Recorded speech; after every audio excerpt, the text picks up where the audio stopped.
Hi everyone and welcome. I am joined today by Gilbert Doctorow, an historian, international affairs analyst, and author. And I would advise everyone to follow his Substack for some very insightful analysis of world events. So, welcome back to the program.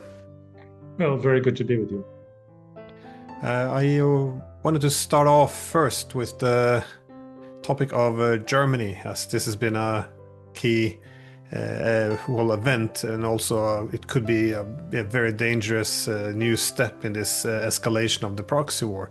That is that Merz is proposing this joint production of Taurus missiles with Kiev. Now, Germany, seemingly to me, is looking for another way to attack Russia while claiming not to attack. I guess, the whole problem is, you want to change the rules of the proxy war. So if you send the missiles and they're used to attack Russia, your fingerprints are pretty much all over this. And as the Russians have said, their politicians, you have military leaders, the media, that these missiles will be operated by the Germans and that the Russians have the right to retaliate directly against Germany. So how can Germany attack Russia while claiming not to be involved? I mean, this is the difficult space they're trying to maneuver.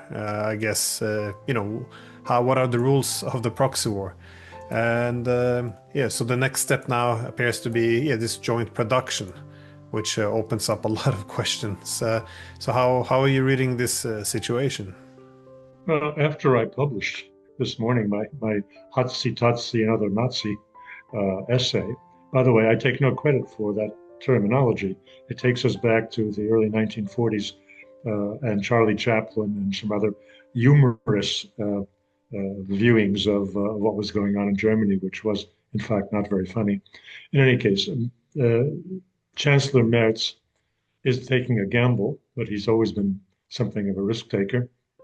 And he's assuming first that the Article 5 would be successfully implemented to defend Germany should the Russians attack.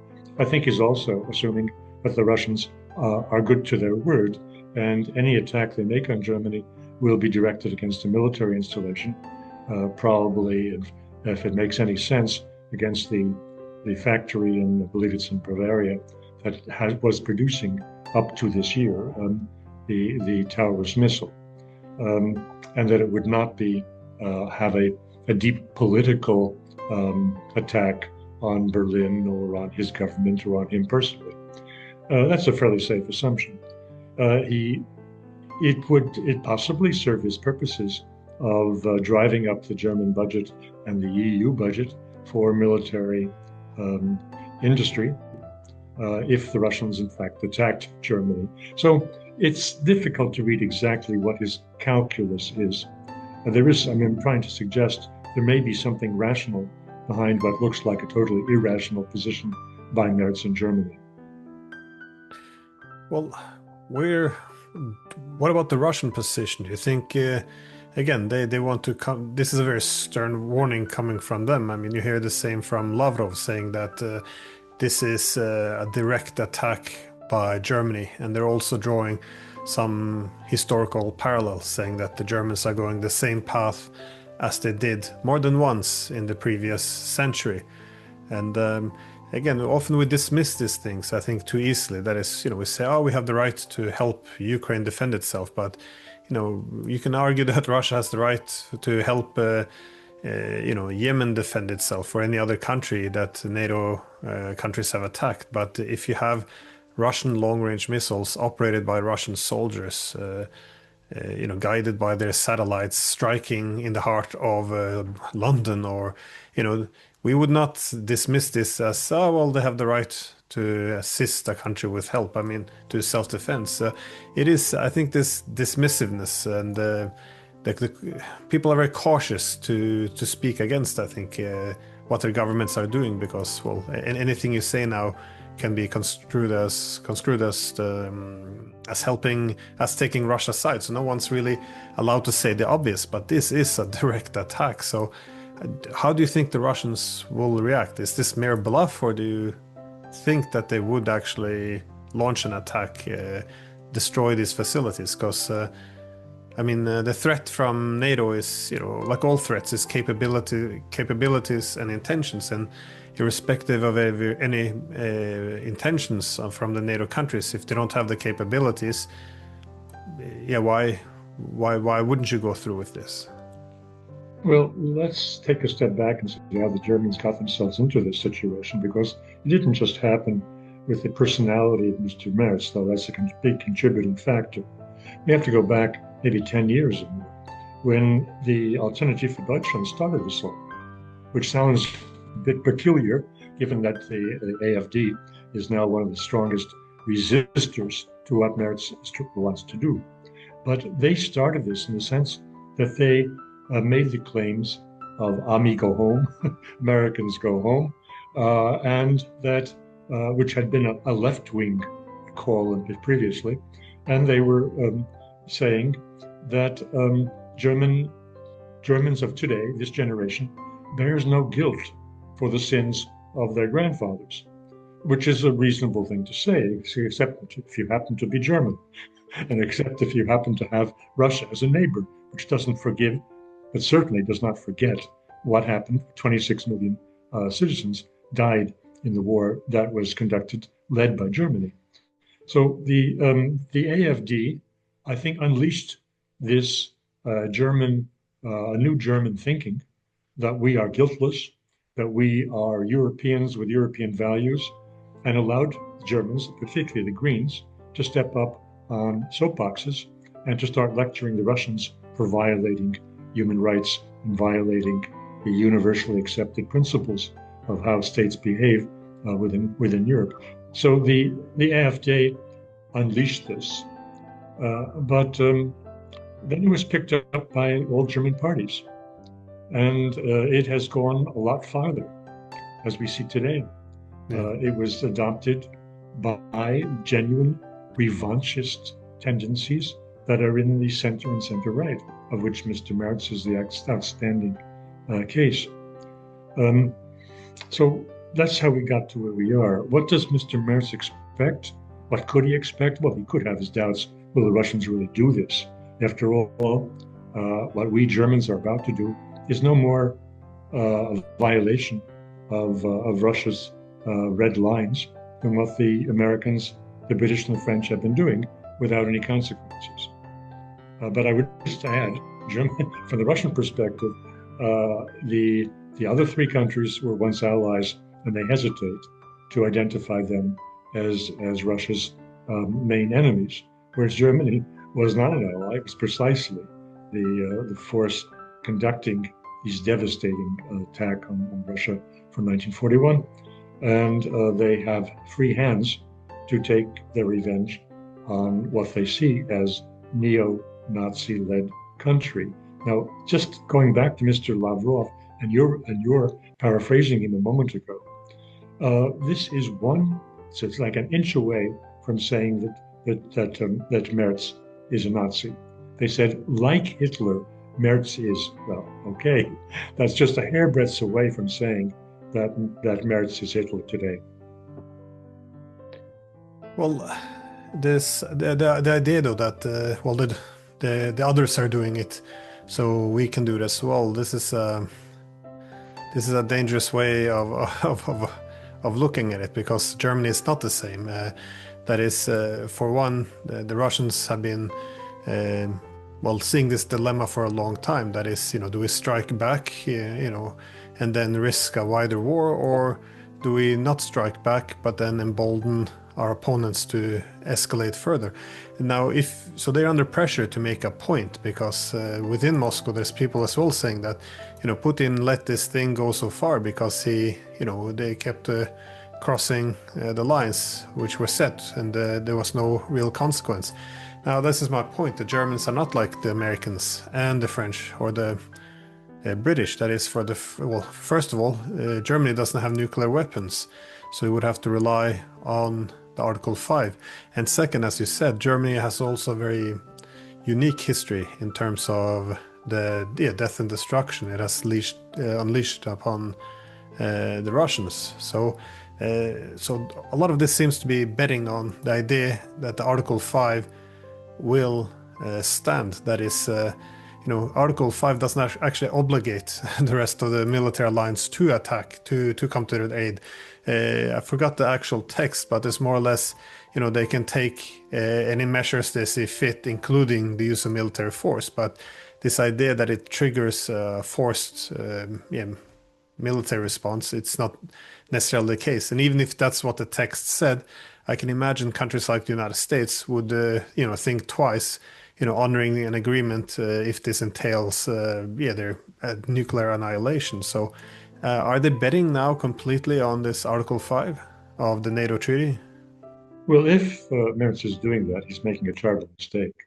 I think Donald Trump and his team hinted, or actually stated openly, that if any of the European countries pursue the war, the proxy war with Russia, um, they will be on their own. And that is exactly what the Russians would bring to the United Nations Security Council. That made their outlined their future steps fairly clearly. They wouldn't just push a button and send the Reshniks here or there. They would take their case that Germany is now at war with Russia, and they would take it to the United Nations Security Council. And they would say openly, we are now about to destroy this or that site in Germany, knowing full well that their Oreshnik missiles are unstoppable, and that destruction that they are outlining before the world will take place. So that is where Mr. Chancellor Merz is making a terrible mistake. He is, as you say, not refusing to understand that Germany is not England or France, is uniquely vulnerable, and will likely not have an American backup. Yeah, no, that's a great point. That the Russians probably would go this way too, because one of the things there that actually constrains Russia now, as the blood is boiling in Moscow, is the fact that they have other international partners, be it China, India, which they would like to maintain a good reputation. But if they go to the UN, explain, listen, this is Germany attacking us. There's no two ways of looking at this. We have the right to self-defense. We're not going to annihilate the nation, but we're going to destroy, as now much of political leadership say, we're going to destroy their military capabilities, which are being used to attack us, which is a measured response. Then I think while they might not approve, the Chinese and Indians and others might at least understand and maybe not look the other way, but this would not be seen as being an irrational, surprise attack. So in your thinking, then, if the Russians begin to take this to the UN, this is when the Germans should, effectively begin to expect a strike on their country. Well, Merz is really exacerbating the situation. When he spoke yesterday with Zelensky, concluding their talks, he spoke about this joint production without saying where it would take place, though obviously not in Ukraine, because the factory wouldn't last beyond the foundations if such a project were undertaken. But he left it at that. That is to say, he wasn't contradicting directly his coalition partners in the SPD, the Social Democrats, who have continued the policy of the previous chancellor, Olaf Scholz, and in refusing to ship the towers to Russia. But today's news, and this is the latest ticker on Russian news, is that he has said that they will deliver the towers after all. He's speaking about within a time frame of the next few weeks. Actually, when all of the Western countries aiding Ukraine, beginning with the United States, say they will do it in a few weeks, it means they've already done it. And that the missiles have already been delivered to Ukraine. So that is a foregone conclusion. He is post-dating something that's happened already. If he's done that, and if the mission goes ahead, then we are just weeks away from the scenario that you and I have just discussed, of the United Nations Security Council discussion of it, and likely Russian attack. On exactly what is not clear. The factory that has been producing the towers is out of production. They say they are awaiting new orders. And so to attack a non-functioning factory doesn't look like it's accomplishing a great deal. I also don't know exactly where Towers was produced because it is a joint Swedish German project. It could be that a lot of Towers was actually built in Sweden. So this becomes more complicated than it appears at first glance. Yeah, well, again, I think one thing that's not appreciated enough in the West is the extent to which the German history still plays in, because we kind of think of Germany now as, the country learned from its history, and we wouldn't go down any of these routes anymore. Um, but again, this is what the Russians sees is this is the same Germany that's as we speak actually, being complicit in aiding a genocide as we speak in Gaza, but also the fascist elements in Ukraine. I mean, it's another thing we're I think too dismissive of here in the West now, which is kind of strange because before the Russian invasion in 2022, this was a thing that the media spoke openly about, politicians could speak about. Leading Western media were discussing that the fascist elements in Ukraine was a problem, that they had too much influence. Then suddenly Russia invades and it just disappeared. But it's important to keep in mind that it disappeared from our media, not the Russian media. This idea that Zelensky has Jewish roots, so we can just dismiss all the evidence of the actual people who are has key positions is very dangerous. Again, the way they see it as a wider historical continuity. I think that is they see the Ukrainian elements in the fascist movements cooperating with the Germans in World War II. They saw after World War II the United States and others backing them to weaken the Soviet Union, and now it's effectively some of the same again. So yeah, just to repeat this point, I get the impression now that the blood is really boiling in Moscow. They're very angry about this. I can't imagine German missiles flying into Russian cities, killing Russians, and somehow they're just going to look the other way. This is I don't understand how we came to this point. How is it possible that Germany is actually contemplating this? Well, the United States has contributed to this, and specifically Donald Trump. As it may come out in our discussion further this morning, I am quite sympathetic to Trump's intentions and initiatives. However, there are side effects which he and his advisors surely did not anticipate. One of the side effects of the United States withdrawing or reducing its attention to Europe and withdrawing from NATO, if not de jure, then in practice by cutting back its support of NATO, is that Europe has been liberated and left to itself. And there are a lot of rotten things in Europe that were kept under the surface or invisible because of the American presence. Now that America is backing away from Europe, these forces are freed to show themselves and to try to take control of politics.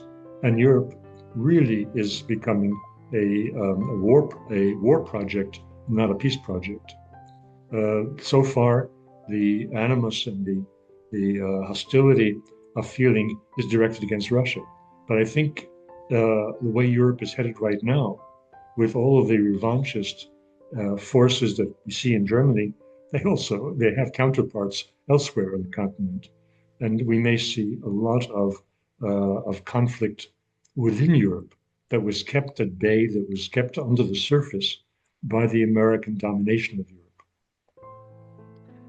This has been, I guess, the benefit of having the Americans in Europe, though. It's always pointed out that they were the pacifier that could preserve some cohesion within Europe, prevent too ugly competition, and also from doing something reckless. I think we too often under the whole liberal idea was that we all discovered democracy and human rights and united under common values. But I don't know, as a political realist, I have a tendency to see it more in terms of power. That is, the United States has been here and yeah, put a lid on some of these things. But now, of course, it is coming out. And I think given that we're losing this war, we bet everything on this. I mean, the economy, we sent everything of our military, everything has been bet on defeating the Russians here. Now that we're losing the war, it's you can see the desperation and the possible crazy reactions coming. But how would America position itself in such an event? If the Germans would now start to engage in such, let's call them direct attacks on Russia, and Russia decides, well, goes to the United Nations, we're going to retaliate, we have the right for self-defense. Well, what would the Americans do? Abstain. Yeah, I think that Trump could get away with that. There are many limitations on his freedom of maneuver, even in international relations, as we see by the way that Lindsey Graham has gathered 80 votes in the Senate to impose severe sanctions now on Russia. But as to how you vote at the United Nations Security Council, I think Trump has completely free hands. And I wouldn't be surprised if this comes to a vote that the United States abstains. yeah. Well, it does appear that we come to the point where at least the Russians see that they have a need to establish clear rules of this proxy war. Because again, as I began saying, I think this has been one of the key issues over the past 3+ years. What is the rule of the proxy war? Again, former CIA Director Leon Panetta calls it proxy war. Boris Johnson, US Secretary of State Marco Rubio, they all define it as a proxy war. And the kind of weapons you can use, it's always escalated, so we changed the rules. And then I think it came a very critical point when we began to say, well, why should the war be limited to Ukrainian territory? Surely, why should Russia be a safe space? And then we opened up for, again, German tanks rolling into Russia, missile strikes deep into Russian cities. But now, of course, the Russians are saying, well, why should Europe be a free space? Why is this immune for attacks? This is, again, as your leaders recognize as well, is a NATO-Russia proxy war taking place within Ukraine. And again, the natural development is that this war will escalate and it will widen. So it's just within Russia, the latest polls are showing that Putin enjoys 82% confidence. But I don't believe those numbers. Going back a year or two, some of my peers were saying that the Russian high command is very unsatisfied with the way that Putin is directing this war and so forth. I did not take that very seriously because I think that the subordination of the military to civilian rule in Russia is 100%. But as we are today, I think Russians are quite tired of this war. And I think there is a strong undercurrent of opposition to its lengthy continuation of war of attrition for the next 20 years, which was what was hinted about by Mr. Medinsky in the last negotiations. So I think that Mr. Putin's hand will be forced. I don't think he has a choice domestically of responding with great force to any German participation in a missile attack or other long-range attack on Russia. That's by air. That Germany facilitates or facilitates. The country is a democracy in its own way, and he is not a dictator. He is not a Joseph Stalin.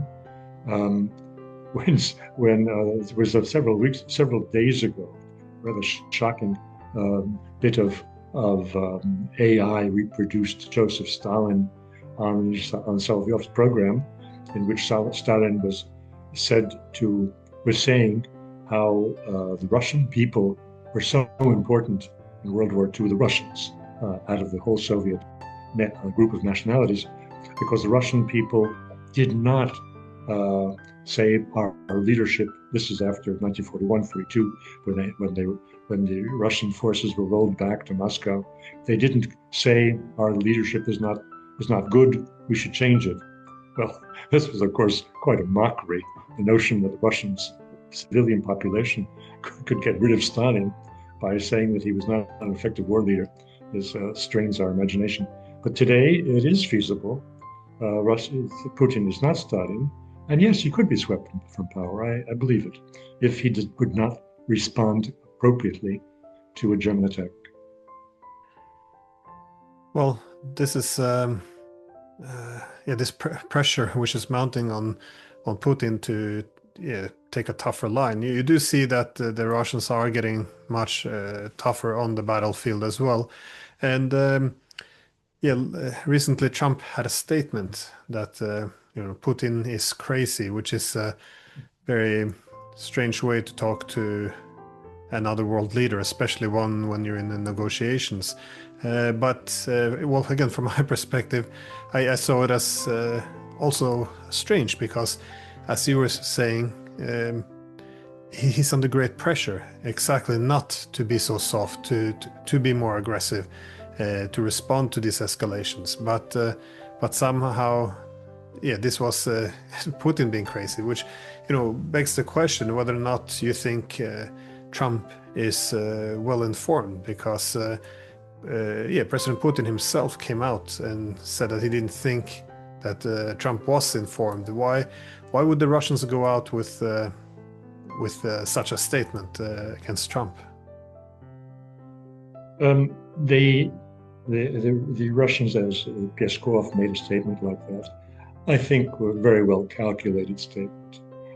They don't want to let on that where they believe Trump's sympathies are and what level of understanding they have with him. That would not serve their purposes, and so they play along with the game, and they issued a very restrained diplomatic response that the situation is quite tough today, and we understand emotional responses. That's how they handled it. But that's not what they believe. They believe, or I believe that they believe, and I myself believe, that Trump should not be listened to. He should be watched. What he says, everything he says, is calculated. The notion that he is a buffoon, that he doesn't follow the news, that he's out playing golf and couldn't care what's going on, is utter nonsense, which he genuinely manufactures for the purpose of keeping his opponents off balance, for the purpose of allowing them to think that he is another Biden who can be manipulated by his nominal subordinates and can be compelled to do what they want, not what he wants. This is a game. He is a very good actor. He's been on television. He knows how to act. And I find it surprising that some of my peers are taken in by this and decide that he is genuinely underinformed, that people are whispering in his ear and he's listening to them. Not at all. I think the man who made this devastating, very well prepared speech in Saudi Arabia about the crimes of the neocons and how wonderful it was that Saudi Arabia had raised itself in prosperity by its own bootstraps and not by the American warriors who were introducing democracy and the good life into the world. That speech, he didn't write it, of course, but he read it, and he knew what he was reading. And that was a speech that is utterly inconceivable as being prepared by a buffoon or delivered by a buffoon. He knows what he's doing. And I follow his feet. What is he doing? Not what is he saying? And in this regard, he may do some very strange things, but which I anticipate. For example, what happens if the Senate bill passes that Lindsey Graham has put up, and it is non-vetoable, and he's obliged to impose sanctions? I think this will be timed by Trump in a way that looks like an offset. Well, I'm walking away from the situation in Ukraine. It's beyond our possibility to resolve. So I'm sanctioning the Russians, to moderate their behavior, and I'm also stopping all this aid to Ukraine to moderate their behavior. It looks very reasonable. And that would be making the best of a bad situation. So I see him as being far more intelligent, far better informed, if you don't mind my saying so, than you or I are. He has much more, many more sources of information than we have. Um, and I think it is a mistake to underestimate what Team Trump is about. That doesn't mean you have to like it, but to underestimate it is a mistake.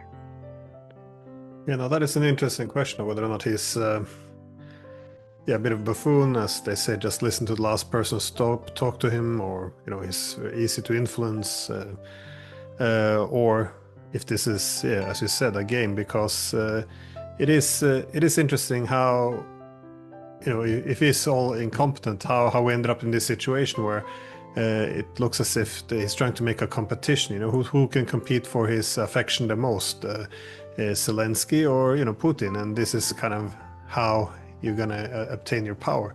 Now this, not linking yourself closely to either one of them, and pairing neutral, it is a good game to play because if you wed yourself to one, then you alienate one, and the other one,